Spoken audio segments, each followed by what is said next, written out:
반갑습니다. 저는 30대 여자입니다. 저한테 몇 개월 전에 일어났던 아주 고소한 사건이 하나 떠올라서 매번 논팅만 하던 채널에 이렇게 사연을 올려봅니다. 어떤 이야기인지 궁금하시죠? 생각만 해도 속이 시원해서 웃음이 자꾸 터져나올 것만 같네요. 그럼 지금부터 이야기를 시작해 보도록 하겠습니다. 저한테는 결혼할 남자가 있었습니다. 그때는 진짜 불같은 사랑을 했는데 몇 개월이 지난 지금 생각해보니 왜 그랬을까 하는 후회만 남네요. 예비 신랑은 외제차 딜러였습니다. 모든 외제차 딜러가 그렇다는 건 아니지만 유독 예비 신랑은 허세가 가득하고 허영심이 심한 사람이었어요.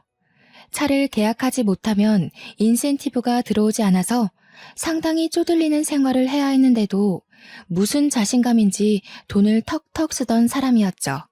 차도 외제차를 거의 빚내다시피 해서 끌고 다니는 사람이었습니다. 저는 어떤 사람이었는지 궁금하시죠? 저는 허세랑은 거리가 참 먼 사람이었습니다. 그냥 수수하게 사는 평범한 사람 정도라고 보면 될 것 같네요. 예비 신랑도 저한테 꾸미지 않는 순수함이 마음에 들었다고 하긴 했는데 지금 와서 생각해보면 그냥 돈 아껴 사는 모습이 마음에 든 게 아니었는지 모르겠습니다. 예비 신랑에게 뭘 사달라고 해본 적이 없었거든요. 본인 치장에만 신경 쓸 수 있으니 오히려 저 같은 여자가 편했을지도 모르죠. 근데도 왜 결혼까지 생각했냐고 물어보시면 할 말이 없네요. 그냥 그때는 그런 사람인 줄 몰랐거든요. 저는 고등학교 1학년 때부터 서울에서 혼자 살기 시작했습니다. 부모님이 이혼을 했다거나 고아라거나 그런 건 전혀 아니었고요. 저희 부모님은 고성에서 농사를 짓고 계셨어요. 농사라고 하면 늘상 시골에서 가난하게 산다고들 생각하시던데 그거랑은 거리가 매우 멀었습니다. 고성 땅이 전부 우리 집 땅이라고 말해도 될 만큼 규모가 엄청나게 컸거든요. 우리 외가, 그러니까 어머니네 집안 대대로 물려내려오는 농작지였습니다. 아버지는 대릴 사위로 장가를 들어서 외가와 함께 농사를 짓기 시작하셨고 제가 생기고 나서부터는 오롯이 그 땅의 주인은 우리 부모님이 되셨습니다. 농사를 짓는 규모가 얼마나 대단하냐면 그 일대를 전부 먹여 살리는 수준이라고 생각하시면 되겠네요. 하지만 저희 부모님에게도 한 가지 마음에 걸리는 일이 있었으니 바로 학업이었습니다. 돈은 넘칠 만큼 있으나 어릴 때부터 농경일을 배우느라 공부를 제대로 마치지 못하셨거든요. 그래서인지 저에게는 다른 것 다 필요 없으니 공부에만 매진하라고 하셨어요. 그 덕에 고등학생이 되자마자 큰 물에서 놀아야 성적도 오르는 법이라며 저만 홀로 서울에 상경을 시키셨습니다. 워낙 성격이 나쁜 일을 저지르지 못하고 집에서 뒹굴거리는 걸 좋아하던 집순이라 그런지 생활은 나쁘지 않았습니다. 가끔 외롭긴 했지만 학교를 마치고 학원을 다녀와서 복습과 예습을 거치면 잠잘 시간이었기 때문에 퍽 괜찮았어요. 외로울 틈이라는 게 많지 않았다는 뜻이죠. 주말에 별일 없으면 고성으로 내려가거나 부모님이 서울에 올라오시기도 했고요. 부모님의 농작지는 사계절 내내 바빴습니다. 과수원도 있고 보리밭도 있고 고추밭도 있고 배추밭도 있고 입구에 여기부터 고성입니다 하고 들어가면 우리 땅이나 마찬가지였거든요. 아무튼 각설하고 예비 신랑과는 지인의 소개로 알게 되었습니다. 사람이 유머러스하고 매너가 있다며 가볍게 만나보라는 소개로 알게 되었는데 지인의 말처럼 정말 재미있는 사람이었어요. 한 해, 두 해 지나도 여전히 같이 있으면 늘 재미가 있었죠.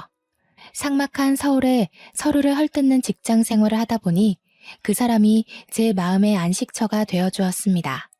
이 정도면 평생을 살아도 평생 즐거울 것 같아서 결혼을 결심했어요. 그의 사치는 별 문제가 되지 않았습니다. 여차하면 서울 생활 저고 고성으로 내려가도 괜찮을 것 같았거든요. 제 예비 신랑은 저와 생각이 조금 달랐던 것 같긴 했습니다. 제가 버려진 자식 같은 걸로 생각한 건지 뭔지 고등학교 1학년 때부터 혼자 살았다고 하니 저를 측은한 얼굴로 보기 시작했어요. 사실 틀린 말은 아니긴 했죠. 부모님이 차려주는 따끈한 밥상을 제대로 먹어본 기억이 없으니까요. 굳이 정정해주진 않았어요. 살다 보면 알게 될 일이고 또 미리 말해봐야 골치만 아플 수도 있었으니까요. 우리 부모님이 시골에 계신 것도 돈이 없어서 제 뒷바라지하느라 어쩔 수 없이 내려가서 사시는 줄 알더라고요. 작은 땅에 겨우 먹고 살 만큼 돈벌이 하면서 저의 서울 생활을 지지해 주시는 거라 생각했는지 가끔 저에게 그런 언행을 하기도 했어요. 사실 우리 부모님은 농사철이 끝나면 틈틈이 다음 농작물을 수확하기 전까지 해외여행도 가시고 상당히 젊게 사시는 분들이셨거든요. 오죽하면 제가 다녀온 여행지보다 부모님께서 다녀온 여행지가 몇 배나 더 많으니까요.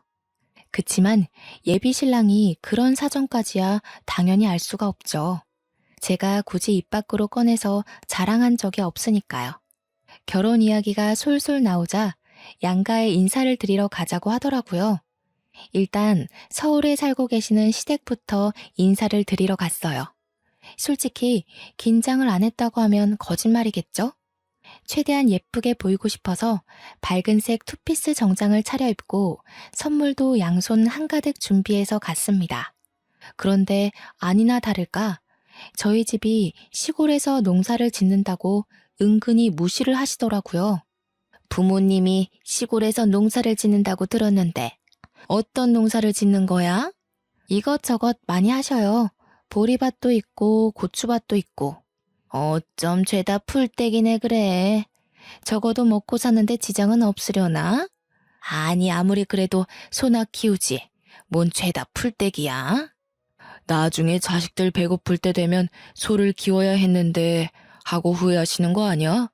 그런 걸 농담이랍시고 하호호 웃으면서 말씀을 하시더라고요.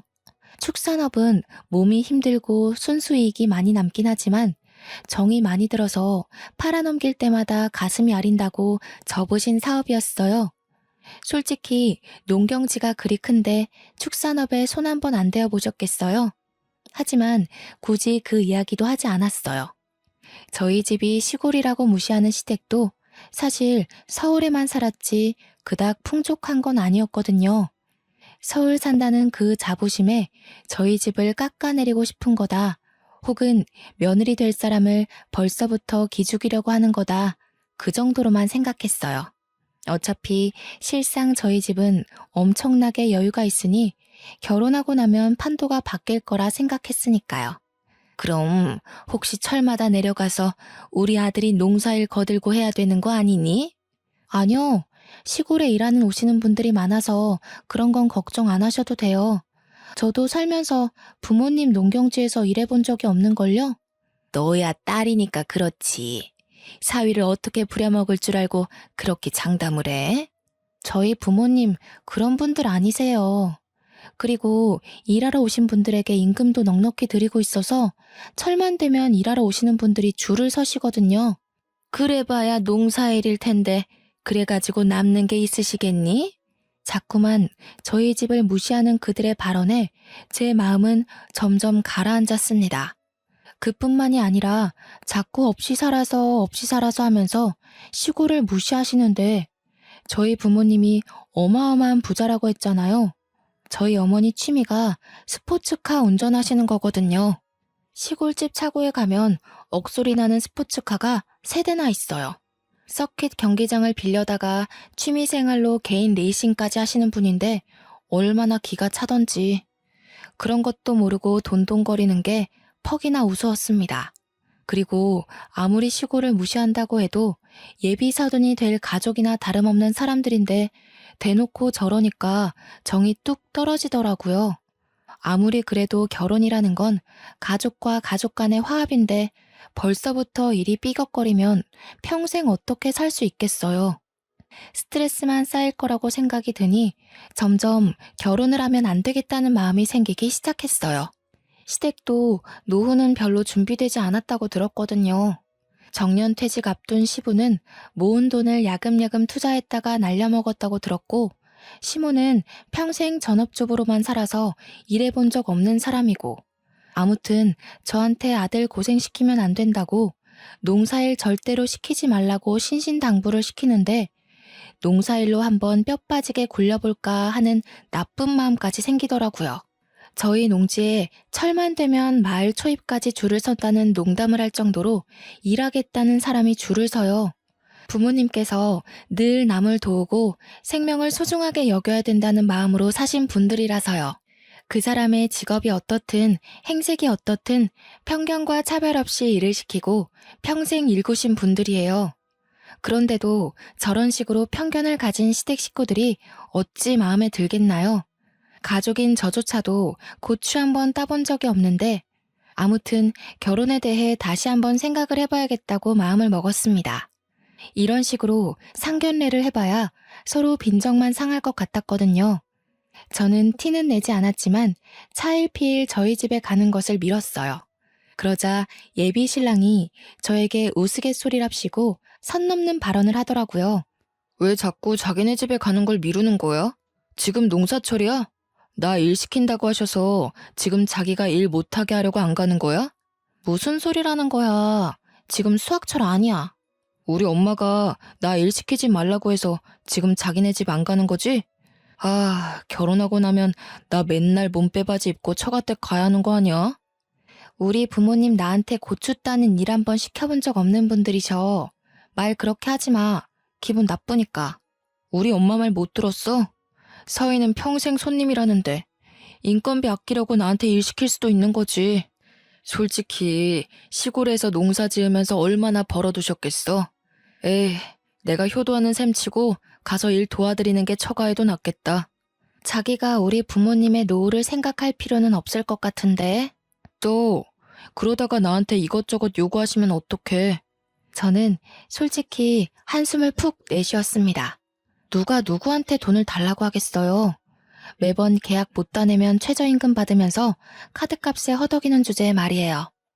예비 신랑은 거기서 멈추지 않고 계속해서 뭐가 불만인지 궁시렁거렸어요. 나 손 망가지면 안 되는데. 농사일 하다가 손톱이라도 빠지면 어떡하지? 몸빼바지도 없는데 남대문 가서 하나 사야 되나? 저는 그날 결심했습니다. 이 멍청이랑은 결혼하지 말아야겠다고요. 그치만 제대로 한 방 먹이고 싶은 마음이 들더라고요. 그래서 저희 시골에 데려가 인사를 시키기로 마음을 먹었습니다.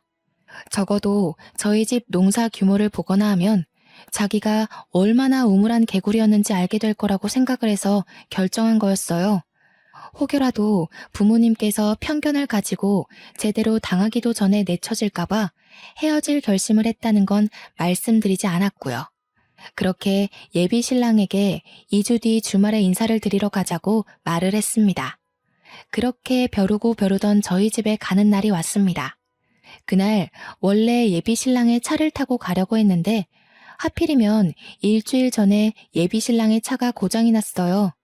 아무래도 외제차지만 연식이 오래된 차를 꾸역 끌고 다녔던 탓에 장고장이 많긴 했거든요.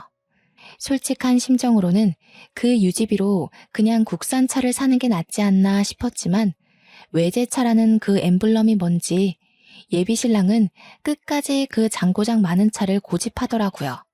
아무튼 차가 없으니 어떻게 하겠어요? 예비 신랑은 차라리 날짜를 미루는 게 어떻겠느냐고 말했지만 저는 저희 부모님께서 준비 많이 하셨을 텐데 절대 안 된다고 했습니다. 차라리 고생도 좀 하고 잘 됐다 싶었어요. 버스를 타고 터미널에도 또 시내버스를 타고 거의 3시간 30분을 걸려서 돌고 돌아 도착했습니다. 아침 7시에 출발했는데 벌써 10시를 훌쩍 넘겼더라고요. 젊을 때 운전대를 잡았던 예비 신랑은 오랜만에 탄 버스에서 멀미를 하느라 정신이 없었습니다. 고개만 돌려도 토할 것 같다면서 지가지는 어떻게 가냐고 벌써부터 우는 소리를 했어요. 저는 은근히 고소한 마음이 들어서 집에 갈 때는 멀미약이라도 마시자고 했죠. 아니, 이런 시골에 도대체 어떻게 사신다는 거야? 여기까지 오려면 버스 타고 3시간을 넘게 와야 하는데 그것도 3번이나 갈아타고. 어차피 다음부터는 차 끌고 올 거잖아. 여기에 내 차 끌고 왔다가 하부 다 망가질 것 같은데. 총구석이라 도로 사정도 영 좋지 않고. 여기는 경운기 타고 다녀야 하는 거 아니야? 여기 사람들도 다 외제차 잘만 끌고 다녀. 참나, 거짓말도 작작해야지. 여기 사는 사람들이 어떻게 외제차를 끌고 다녀? 억소리 나는데. 우리 매장만 해도 다 서울이나 경기권 사는 사람들이지 이런 데 사는 사람 없다. 그러는 예비신랑 차도 억소리 나는 차는 아니거든요. 이름만 외제차지 저도 안 가질 것 같은 차 타고 다니면서 누가 누굴 무시하는지 원. 때마침 저희가 간 날이 장이 들어섰던 날이라서 아버지께서 시장에 오셨다가 저희를 태워가기로 하셨어요. 저희 아버지도 벤츠 하나 끌고 다니시는데 예비신랑이 그걸 보면 얼마나 기함을 토할지 너무너무 기대가 되었습니다. 그런데 제가 생각을 잘못했던 거였어요. 아버지께서는 장날에 꼭 1톤 트럭을 몰고 오시거든요. 시퍼런색 포터를 탈탈탈탈 끌고 오시는데 뿌옇게 먼지가 일면서 예비신랑이 기침을 막 하더라고요. 저는 태연하게 먼지를 털어내고 운전석에서 절 보며 반가워하신 아버지께로 달려갔습니다. 가운데에 제가 타고 조수석에 예비신랑이 앉으면 되겠다 싶었는데 가운데에 짐이 한가득이더라고요. 어쩔 수 없이 예비신랑은 트럭에 자리가 없어서 뒤에 짐 실는 곳에 타게 되었어요. 나한테 지금 여기에 타라고? 나 양복 입었는데. 어쩔 수 없잖아, 자기야. 그렇다고 우리 아버지 옆에 앉을래? 내가 앉아야지. 그게 보기도 훨씬 좋잖아. 예비신랑은 투투덜거리면서 짐 실는 곳에 앉았어요. 세차도 안 하셨는지 양복에 먼지는 잔뜩 묻고 흙바람이 탈탈 일면서 예비신랑은 꼼짝없이 흙먼지를 뒤집어 써야 했습니다. 내릴 때 그의 얼굴을 보니 너무 웃기더라고요. 아버지께서 차라리 벤츠를 끌고 오지 않으신 게 천운이라는 생각이 들 정도로 신이 났습니다.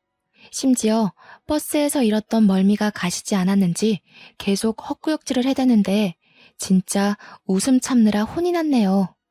저희 시골이 방지턱이 좀 있기도 하고 도로를 매끈하게 밀지 않아서 울퉁불퉁 하거든요. 트럭의 승차감이 얼마나 나쁜지 다들 모르시죠? 계속 꿀렁꿀렁 거리는데 방석도 없이 철바닥에 앉아 있었으니 엉덩이가 꽤 욱신욱신 아려왔을 겁니다. 결국 예비신랑은 저한테 너무너무 힘들었다면서 집에 갈 때는 차라리 걷는 게 낫겠다고 아니면 택시를 부르자고 하더군요. 아니, 아무리 그래도 그렇지. 사위 될 사람이 인사로 오는 건데 어떻게 짐짝 취급을 할 수 있지? 아빠가 뭐 일부러 그러셨겠어?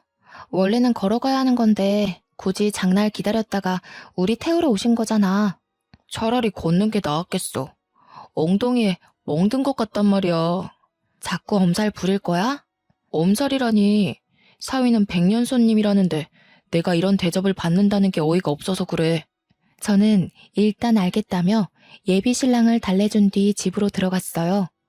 어머니께서 정말 대단히 부지런하게 준비하신 건지 상다리가 부러질 정도로 상이 차려져 있었습니다.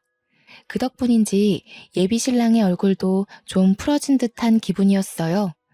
마치 뭘 좋아하는지 몰라서 전부 다 준비했다라는 말이 딱 어울릴 정도로 반찬수가 많았습니다. 닭백숙의 다리를 쫙 뜯어서 예비신랑의 앞접시에 놓자 예비신랑은 아주 신이 나서 닭다리를 뜯기 시작했습니다. 먹는 것만큼은 정말 복스럽게 먹는 사람이었거든요. 저희 부모님도 시원시원하게 밥을 먹는 예비신랑을 보고는 아주 마음에 드신 눈치였어요. 물론 저는 이미 결혼하지 않겠다는 마음 쪽으로 기울긴 했지만요.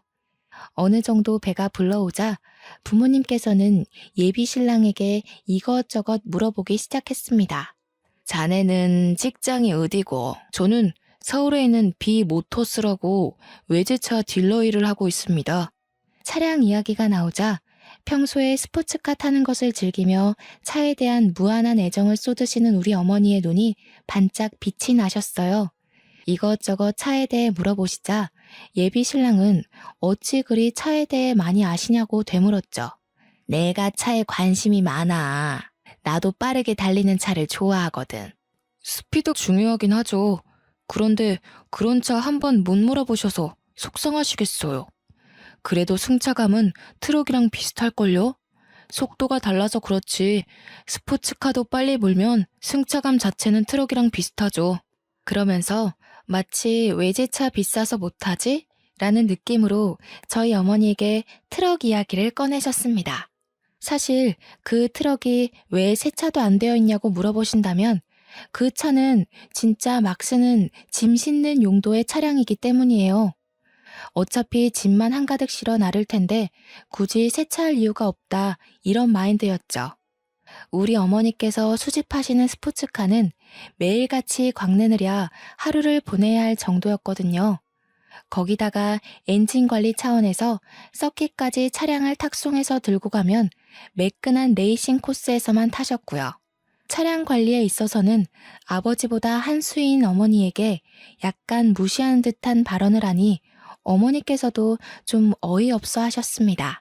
시골에서 살면 적적하진 않으세요? 서울로 올라오시면 좋을 텐데. 솔직히 농사 지어봐야 얼마나 버시겠어요. 노후 자금 모으시기도 어려우실 텐데. 그러지 말고 여기 대충 정리하고 그걸 노후 자금 삼아 서울로 오세요. 여기를 정리하라고? 에이, 대대손손 물려주는 땅인데 그럴 수 없지. 여기가 무슨 개발지도 아니고 끽해봐야 서울 집값만큼도 안 나올 텐데요. 아, 그러네. 팔아도 서울에 집 한 채 못 얻으시겠네. 그냥 여기서 사시는 게 장인 장모한테는 더 좋으려나? 혼자 중얼중얼 거리면서 우리 집을 무시한 듯한 발언을 일삼자 부모님의 표정이 단박에 어두워지셨습니다. 아마 돈 자랑을 여기서 하긴 너무 유치하고 어떻게 본때를 보여줘야 하나 고민하시는 듯 했어요. 노후 이야기를 하는 거 보니 사돈댁은 노후 준비가 잘 되어 있으신가 봐. 뭐 그래도 서울 집 팔고 여기 내려오면 떵떵거리면서 사실 수 있을걸요? 안 그래도 저희 집에서 소나 키우지 왜 풀떼기만 키우냐고 하시던데. 왜 축산 쪽은 안 하셨어요? 계속해서 우리 집을 무시하자 부모님께서 찬물만 벌컥벌컥 들이키시더라고요. 아무리 생각해도 이건 아니다 싶은데도 불구하고 제가 데려온 남자이니 함부로 못하시는 듯 했어요. 당신 말이 좀 이상하다. 풀떼기나 키우냐니. 축산업보다 훨씬 돈 되는 거야 이게. 세상 물정 모르네. 척값만큼 속값도 비싸다던데. 그 소 한 마리 키우려면 얼마나 많은 돈이 들어가는 줄 알아? 소 판값보다 키우는 값 계산을 먼저 해야지. 세상 물정 모르는 게 누군데 그래. 예비 신랑은 제 말에 아무 소리도 못하고 입을 꾹 다물더라고요.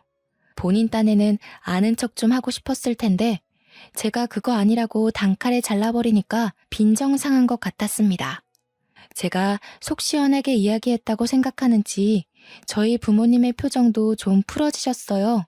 그런데 여기서 예비 신랑이 또 한 건 했지 뭐예요? 어째 술이라도 한잔 할 텐가? 술 마시면 이따 버스에서 멀미할 것 같아서요. 다음에 서울 오시면 그때 한잔 하시죠. 날도 어둑해질 텐데 역 자고 가고 여기서 자고 내일 가도 되지 않겠어? 잠은 집에 가서 자야죠. 거기다가 침대도 없을 텐데. 저 침대 없이 못 자거든요. 아, 혹시 내일 농사일 거들 사람이 없어서 그래요? 여기도 주 5일제로 일하나요? 시골은 그런 거 없는 줄 알았는데. 주 5일제뿐이겠어요? 추가 수당에 시급도 넉넉하게 주거든요. 시골 사정도 모르면서 자기만의 생각으로 무시를 해대니 저희 어머니께서 더 이상 볼 필요도 없다고 생각하셨나 봐요. 오히려 어쩌다 저런 모지리를 데리고 왔냐는 눈빛으로 저를 흘겨보시더라고요. 솔직히 할 말 없었습니다. 저도 이 정도로 막 나갈 줄은 전혀 상상도 못했거든요. 그래, 그럼 더 늦어지면 버스 끊기니까 얼른 가봐요. 아버지께서 터미널까지 데려다 주시겠다고 하셨는데 예비 신랑이 극구 사양을 했어요. 아마 차 키를 챙기신 걸로 봐서는 벤츠를 몰고 가시려고 했던 것 같은데 예비 신랑은 트럭인 줄 알았나 봐요. 죽어도 싫다고 절대 못한다고 하더라고요. 그래서 저는 그냥 택시 불러서 가겠다고 전화 드리겠다고 인사를 한 뒤 콜택시를 불렀습니다. 콜택시를 기다리는 동안 아버지는 빈손으로 보내는 것이 영 마음에 걸리셨는지 창고에서 이것저것 챙겨오셨어요. 농사 지은 구황작물부터 톡을 끝낸 보리까지 손수 지으신 상품들이라 아주 자부심 넘치는 농작물이었어요. 저는 그 맛을 익히 알고 있기에 너무너무 감사하다면서 양손 가득 챙겼는데 예비 신랑은 영 탐탁치 않은 얼굴이었습니다. 나 보리밥 안 먹는데. 솔직히 감자도 별로 하지 않나?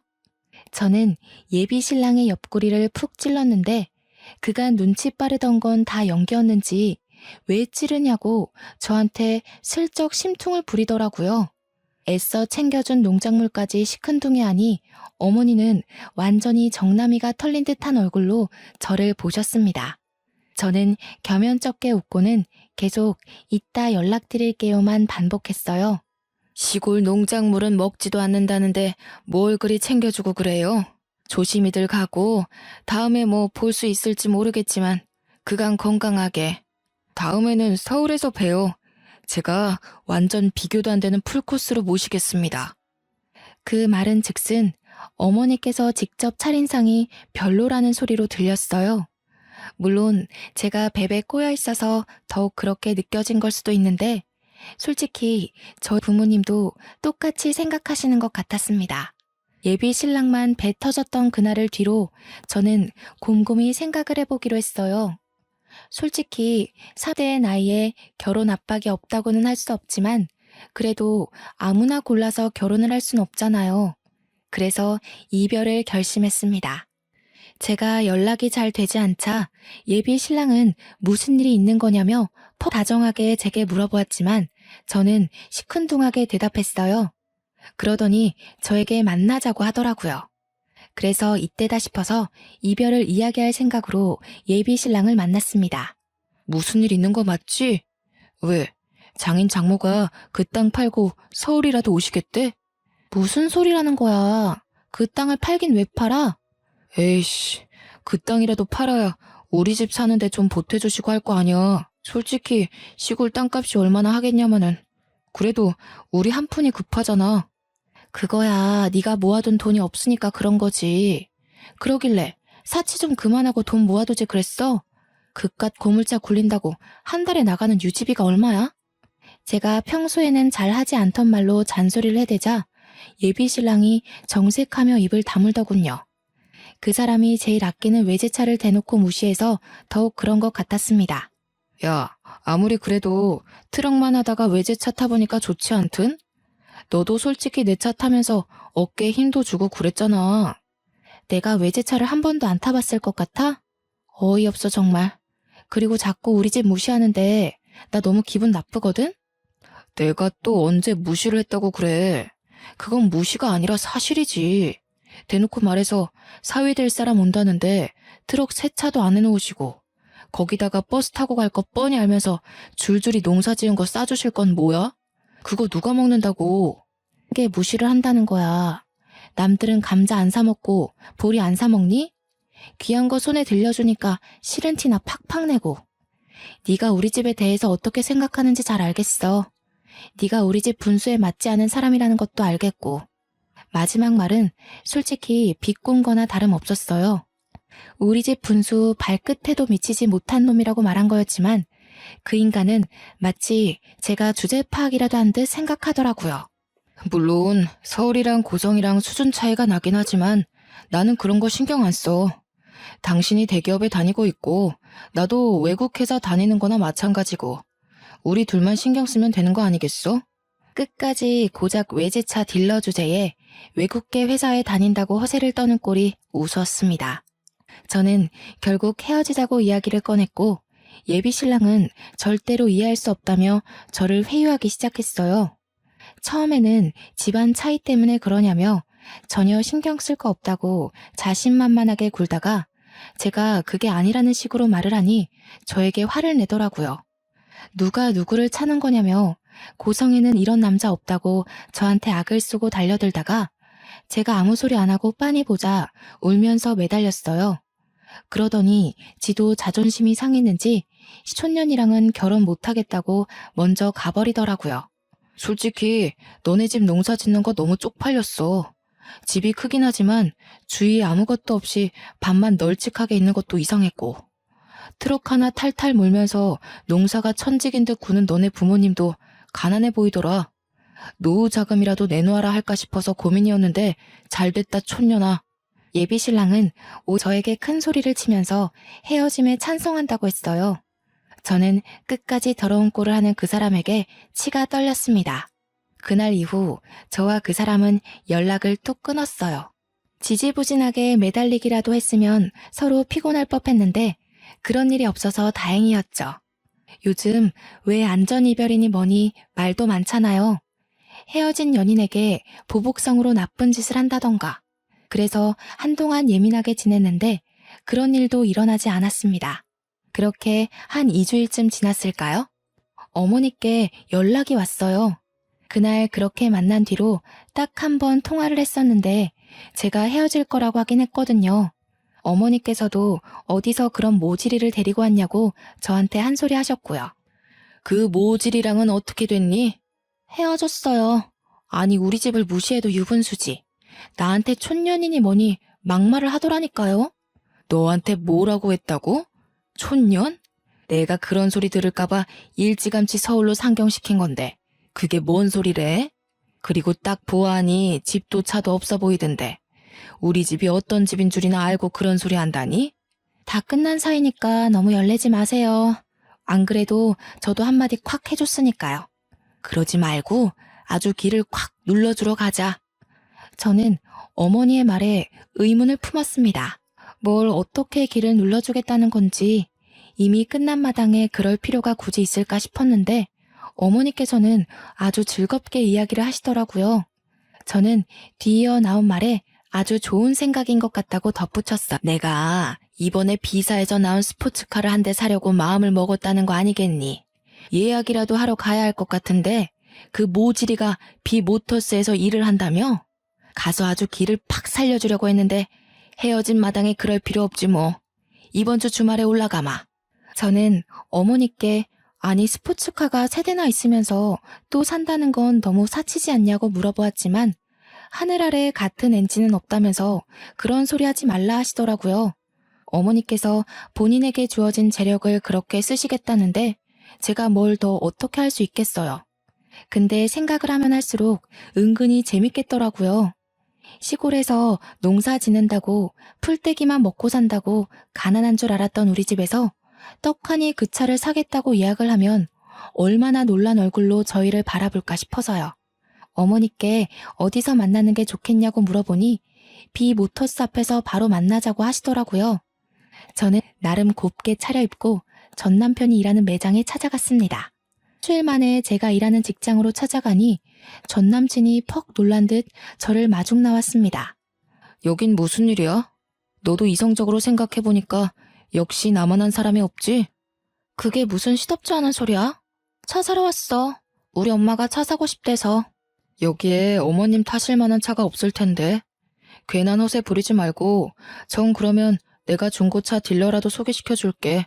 우리 차 꽤 비싸다. 땅 팔아도 사기 힘드실걸? 저는 대꾸해주지 않았습니다. 어머니께 전화라도 드려야 하나 하고 있는 찰나에 갑자기 저거 뭐야? 하는 소리와 함께 주변이 어수선해지기 시작했어요. 곧 부앙하는 큰 소리와 함께 매장 주차장에 새끈한 스포츠카 한 대가 주차를 했습니다. 옆에서 계속 자기 보러 왔냐고 넌지시 옆구리를 쿡쿡 찔러대던 전남친의 눈도 돌아가게 만드는 스포츠카였습니다. 그 차로 말할 것 같으면 저희 어머니께서 가진 컬렉션 중 가장 아끼는 차였어요. 국내에는 딱 5대만 들어온 차량이라 무려 20억 원이 넘는 차이기도 했고요. 5대 중 1대는 우리 어머니, 나머지는 대기업 회장님들이 사가신 걸로 알아요. 커다란 엔진음에 걸맞는 매끈한 작태에 매장에 있던 사람들이 하나둘 구경을 하러 나갔어요. 제 옆에 있던 전남친도 마찬가지로 눈이 돌아가서 다가가더라고요. 안에 누가 타 있을까 실제로 보는 건 처음이다 하는 웅성웅성 소리가 들렸어요. 차 문도 위로 쭉 열리는 스포츠카 모델이었죠. 저는 그 차를 얼마나 어머니께서 애지중지하는지 알고 있었습니다. 절대로 서킷에서만 타는 차량이었고 혹여 하부가 손상될까봐 서킷까지 무조건 탁송으로 옮겨가는 차였어요. 그런데 고성에서 서울까지 저 차를 타고 달려오다니 어머니께서 얼마나 전 남친의 길을 눌러주고 싶었는지 절실히 알 수 있는 대목이었습니다. 곧이어 차량 도어가 열리고 사람들은 모두 기겁을 했어요. 그 안에는 뽀글뽀글 파마를 하고 몸빼 바지를 입은 아줌마가 있었기 때문이었습니다. 저는 어머니의 우스꽝스러운 모습에 웃음이 푹 터졌어요. 전 남친이 시골 사람이라고 무시했던 그 표본대로 나타나셨거든요. 일부러 그렇게 입고 오신 거였습니다. 매장 사람들 모두 벙쪄서 어머니만 바라보고 있고 전 남친도 사태 파악 못하고 당당하게 딱 들어와서는 전 남친에게 카탈로그를 가져오라고 하더군요. 눈만 끔뻑이던 전 남친은 헐레벌떡 카탈로그를 들고 와서 차량에 대해 설명하기 시작했어요. 뭐야, 고작 2억밖에 안 해?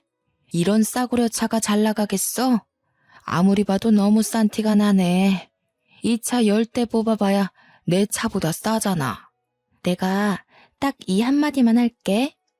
네가 트럭 타고 들어온 그 초입부터가 전부 우리 집 땅이야. 멀리 산 하나 있던 거 기억나? 거기까지가 전부 우리 밭이야. 어디 농사 짓는다고 사람 무시하고 그래? 평생 우리 같은 사람한테 차나 팔면서 살아. 그러자 매장에 있던 사람들 모두 꿀먹은 벙어리가 됐습니다. 어머니는 싸구려 차 보려고 여기까지 온 시간이 아깝다면서 저보고 가자며 차에 타라고 하더군요. 아니 장모님, 이 차가 장모님 차 맞아요? 왜 저한테 말씀 안 하셨어요?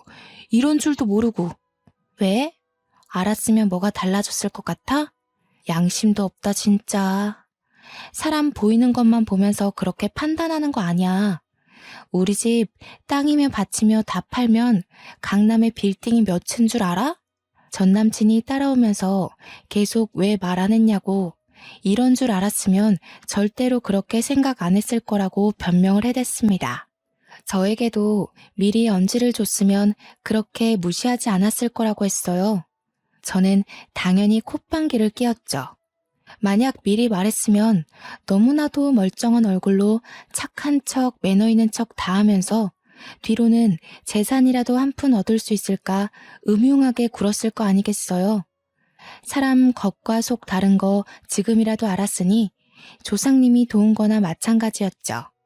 아무튼 그런 잡소리를 전부 무시하시고 어머니께서는 차에 시동을 거셨어요. 부릉부릉 주의가 울릴 만큼 엄청나게 큰 엔진 소리가 들리고 정말 몇 초 만에 슝 강남대로를 달려나갔습니다.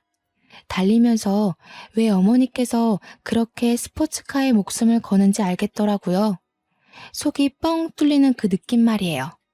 그날 저녁 전 남친이 저에게 그 차 뭐냐, 어디서 산 거냐, 너네 집 부자냐, 나를 속였냐, 연락 오고 난리가 났지만 저는 가뿐히 무시하고 차단해버렸습니다. 소 잃고 외양간 고친다는 말이 딱이지 않나요? 시골에 산다는 이유로 농장의 규모가 어떤지 매출이 어떤지는 생각도 하지 않고 서울 산다는 자부심으로 시골 무시하더니 결국에는 든든한 처갓집 잃고 평생 남 밑에서 차나 팔면서 살아야 하지 않겠어요? 저는 나름 대기업에 다니는 인재고 그런 놈 말고도 충분히 좋은 사람 만날 수 있을 거라 생각합니다. 물론 우리 부모님도 제게 더 이상 선짜리나 남자친구에 대한 이야기를 꺼내지 않으시고요. 그래도 마지막에 속 시원하게 할 말 다 하고 끝내서 너무 기분이 좋더라고요. 앞으로는 남자 보는 눈 좀 키워서 정말 멀쩡하고 젠틀한 사람 만나고 싶습니다. 제 이야기 들어주셔서 감사합니다.